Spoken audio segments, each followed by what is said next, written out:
Have you ever been with someone who says something to you that doesn't feel good? Dismissive, perhaps, offensive, a little sharp?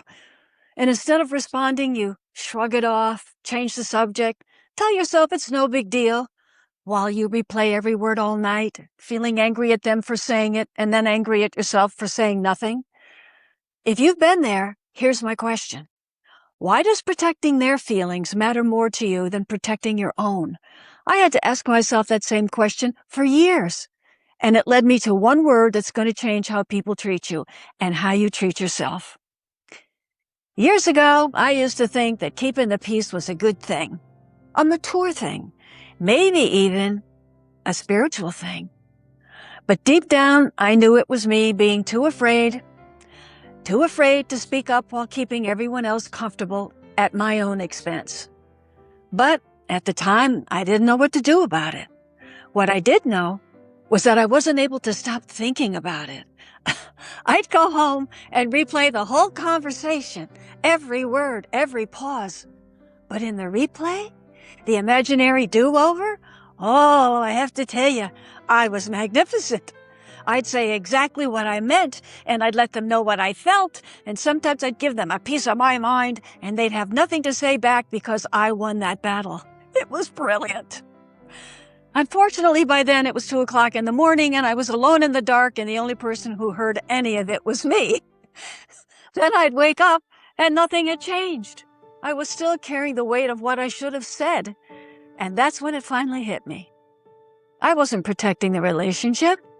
I was abandoning myself by being too afraid to find out what would happen if I actually spoke up. For years, I was a scaredy cat.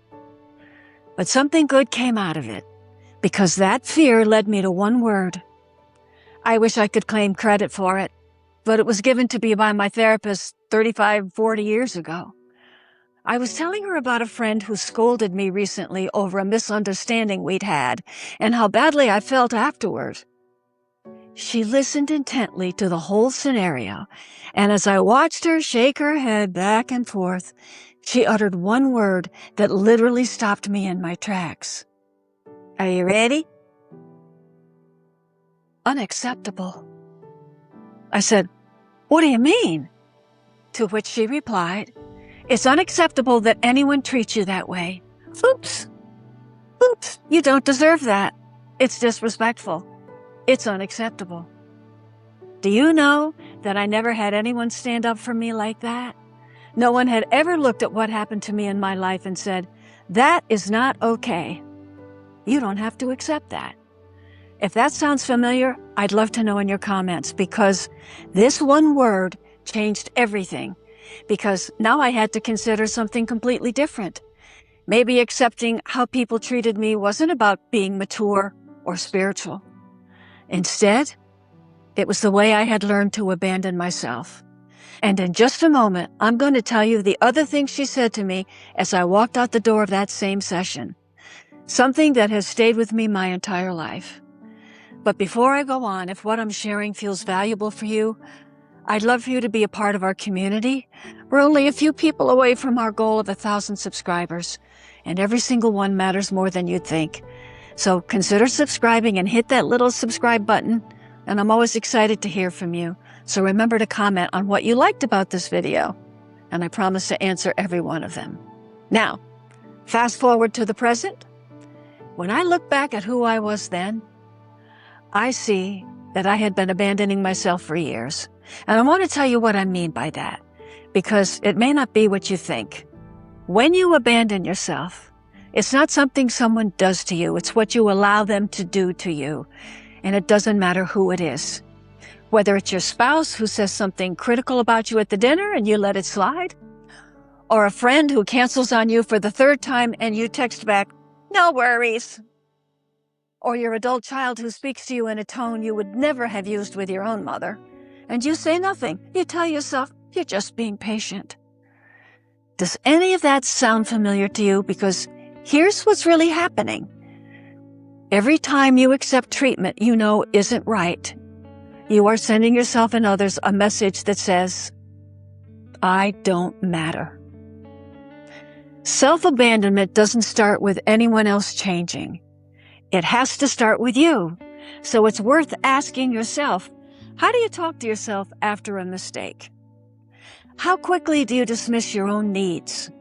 How easily do you put yourself last? But you call it love, generosity, spiritual. In a nutshell, the way you treat yourself becomes the permission slip you hand to the world. And it says, here, I give you permission to treat me. And then you fill in the blank. So here's my question for you. How would you fill in that blank? What have you been calling patience or keeping the peace or being the bigger person that is actually unacceptable? And yes, I would love to hear your thoughts about this one too. So what I did may sound very simple, but it worked. Once I knew I was the one who had to change, I started practicing saying the word unacceptable because I had to hear myself say it out loud before I could ever say it to anyone else. I practiced saying it in the car, in the bathroom mirror, alone taking a walk. And over time, I started feeling more confident in who I was and what I deserved. Basically, I started believing in my own worth. But believing it in private is one thing. Saying it out loud? Woo! That's where it can get hard. And here's why this matters for every single one of you watching right now. As human beings, we are so afraid of confrontation, so afraid of losing someone if we speak up for ourselves, that we keep the peace in order to avoid the loss. And because of that, the greatest loss we really experience is the loss of ourself. That's why I had to practice saying the word out loud. I knew it could lead to a confrontation, but I also learned that the tone in which I said that word would be the key to everything. Because when my therapist said it to me, there was no anger in her voice, just confidence, almost matter of fact, like, this is unacceptable. And that helped me see that speaking up for myself didn't have to be a confrontation. It could be a conversation. And once I realized that, I felt better about saying it and using it. So the next time someone said something sharp to me, I didn't shrug it off. I didn't make a scene either. I just said, this is unacceptable. I feel disrespected, and I don't deserve that. And by saying that, basically two things happened. Either the relationship ended, or it got much better. And that's how I learned who really cared about our relationship. So, when my therapist said unacceptable, she wasn't just talking about my friend. She was holding up a mirror to me. She was asking me to look at what example I was setting for everyone in my life, because people treat you how you've taught them you can be treated. Now here's the other thing I promised you, she said.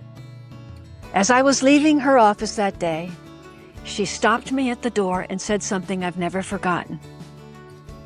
Connie, don't let anyone treat you less than you treat yourself. I have used those words as a mantra, and not only has that mantra served me well, it's the same one I now stop and repeat at my own therapy door with every person I pass it on to. Here's what I would love for you to take from this video. You are not difficult for wanting to be treated with the same care you give to others. You are not unspiritual for naming what hurts. You are simply more awake. So if no one has said this to you yet, let me be the one. You have permission to stop managing everyone else's comfort at the cost of your own. You have permission to use the word unacceptable. You have permission to find out who stays when you finally tell the truth. And most of all, you have permission to treat yourself with the utmost respect, because there is no one worth knowing more than you. So if something in this moved you today, I'd love to know you were here listening. I read every comment, and I certainly give you permission to watch this next video, because you'll learn how to recognize when your mind is keeping you stuck and how to stop arguing with life. And I'll teach you the 30-second rule, which you can use to bring peace into your life. And I so appreciate you watching. And I'll see you there.